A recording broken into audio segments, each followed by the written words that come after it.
मैं हूं नवीद सती और बात करेंगे कि आज की जो सूरत हाल है वो आपके सामने रखेंगे। गिरफ्तारियों का सिलसिला चल पड़ा है। एक तरफ गिरफ्तारियां हैं उरूज पे, दूसरी तरफ मरियम नवाज़ जो है वो शेड्यूल कर रही हैं अपने तमाम तर सूरत हाल को। यानी उन्होंने अपना वो क्या कहते हैं, मरियम को लॉन्च किया जा रहा है पूरे पंजाब में, और इवन उनका कुछ KPK में भी कुछ है जलसे हैं, या उसको जलसे कहें या वर्कर्स कन्वेंशन कहें। लेकिन अभी तक मरियम नवाज़ को शुरू से ही बहुत से मसाइल का सामना करना पड़ा। जो शाहिदा खान अब्बासी हैं वो मैदान में हैं कुछ नाराज़ लोगों को लेकर। APC बुलाने की बात की गई है, उस पर कौन कौन शामिल होगा, और इसके साथ साथ जो गिरफ़्तार हैं शेख रशीद, इमरान रियाज हैं, और जो उसके हैं अपना चौधरी परवेज़ इलाही के जो लीगल एडवाइज़र थे वो। इस तमाम सूरत हाल में मज़ीद भी कहा जा रहा है कि मज़ीद गिरफ्तारियाँ भी उरूज पे हैं। ज़ुबैर नियाज़ी की बात हो रही है क्योंकि वो मुतहरक है लाहौर में, उसको अली मीन गंडापुर का नाम चल रहा है। और इसी तरह साहबज़ादा रज़ा जो हैं ये वो लोग हैं जो PTI के इत्तेहादी भी हैं। तो कोशिश एक तो ये है माज़ के साथ कि मुस्लिम लीग नून जो है वो पंजाब में किस तरीके से दोबारा से जो है वो लॉन्च हो। बयानिया नहीं बन पा रहा मरियम नवाज़ से भी, क्योंकि वो जो बात कर रही हैं वो उनको मुश्किलात का सामना करना पड़ रहा है।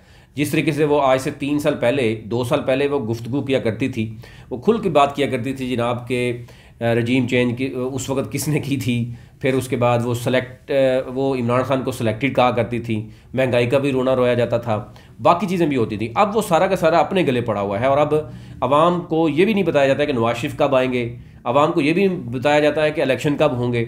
और ये सारी सूरत हाल जो है वो मरीम नवाज़ के लिए मज़ीद मुश्किलात में पैदा होते हुए, और लोग जो है वो कल भी जड़ावाला से आपने देखा होगा PTI में शामिल हुए हैं नून लीग के ex-MPA। मज़ीद जो राजा रियाज समेत कुछ लोग हैं जो असम्बली में हैं, लेकिन वहाँ पर नून लीग के जो लोग हैं वो भी तहरीक इंसाफ के साथ राब्ते में हैं।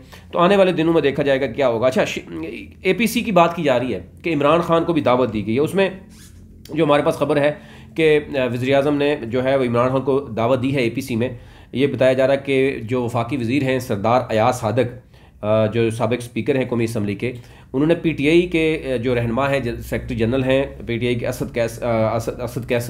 स्पीकर हैं असद कैसर, और वज़ीर दिफा जो हैं परवेज़ खटक, उन दोनों से रब्ता किया है। और ये कहा जा रहा है कि असद कैसर और परवेज़ खटक को कि इमरान खान को भी APC में शिरकत की दावत बाकायदा तौर पर दी गई है। अब देखना यह होगा कि PTI तो अभी से कह रही है कि जनाब हमें तो आपने ये कहकर निकाला है कि हम तो नायल हैं, हम तो कुछ कर नहीं पा रहे, हमने 3.5 साल में जो कुछ किया वो गलत किया, और आपने 10 माह में जो कुछ किया वो आवाम के सामने है। अब हम APC में आके हमारे क्या मामलात होंगे देखी जाएगी। इसके साथ साथ जो है वो गवर्नर्स दोनों की तरफ से जो लिखा गया है अभी तक कि जी इलेक्शन की तारीख नहीं दी जा रही, और उसमें भागा जा रहा है। लेकिन PSL के लिए अगर आपके पास बजट भी है, PSL के लिए सिक्योरिटी भी है, साथ आपके ज़िमनी जो 33 हल्कों में आपके उसके लिए भी पैसे भी हैं और सिक्योरिटी भी है, तो सवाल तो उठ रहा है कि क्या क्या कुछ हो रहा है। और बाकी जनरल इलेक्शन के लिए और KP और पंजाब के इलेक्शन के लिए वफाकी वज़रा जो है वो इस तरीके से जो बयानबाजी करते रहे। आज एक खैबर पख्तूनख्वा से जो आवाज़ उठी है वो सिर्फ PTI के लोगों की नहीं उठी, बल्कि वो ANP के लोग भी उठे हैं, वो सरकारी मुलाजमीन भी उठे हैं, वो असातिज़ा भी उठे हैं, और यूनिवर्सिटीज़ में भी एहतजाज हो रहा है, और बड़ा गलत मैसेज दिया जा रहा है जो कि शायद हमारे इदारे अभी तक इसको मैनेज करने में कासिर हैं। ज़रा तहकीकात की बात हो रही है कि ये जो इतना बड़ा सानहा हुआ वो कैसे हुआ, और उसके बाद की सूरत हाल आपके सामने है। तो अब एक तरफ अगर हम ये समझते कि शायद इससे हम कुछ सीखते, लेकिन हमने सीखने के बजाय हमने गिरफ्तारियाँ शुरू कर दी हैं, और मुखालफिन को दबाने की कोशिश की जा रही है, सहाफ़ियों को दबाने की कोशिश की जा रही है। तो यानी एक वही तसलसल जो एक बदतरीन आमरीत में होता है, शायद उससे भी बुरा सलूक इस वक्त जो है वो हो रहा है। और सियासतदानों जिनको गिरफ़्तार किया जा रहा है, उनसे अगर गिरफ़्तार करने के बाद अगर कुछ हो रहा है, फ़ायदा हो रहा है, तो समझ आ रही है। अभी तक तो कोई फ़ायदा नज़र नहीं आ रहा। जितने भी लोग गिरफ़्तार किए गए वो मज़ीद मजबूत होकर सामने आए। हाँ, अलबत्ता उनके हल्कों में अगर कुछ मुखालफत थी भी तो उनकी गिरफ्तारी के बाद शेख रशीद मजबूत हो गए, फवाद चौधरी मज़ीद मजबूत हो गए, आज़म स्वाति उससे बड़ी सीट पे PTI में चले गए, तो आज़म के साथ डॉक्टर गिल भी जो है, तो ये और ये भी लग रहा है। अफसोस की बात है अभी फ़िलहाल नून लीग के लोग आके डिफेंड करते हैं, लेकिन आप देखिएगा ये जो बात आती है ना अपने पे आती है, फिर वो कहेंगे जनाब हमने तो ये नहीं किया, इन्होंने इदारों के साथ किया, इलेक्शन कमीशन ने किया।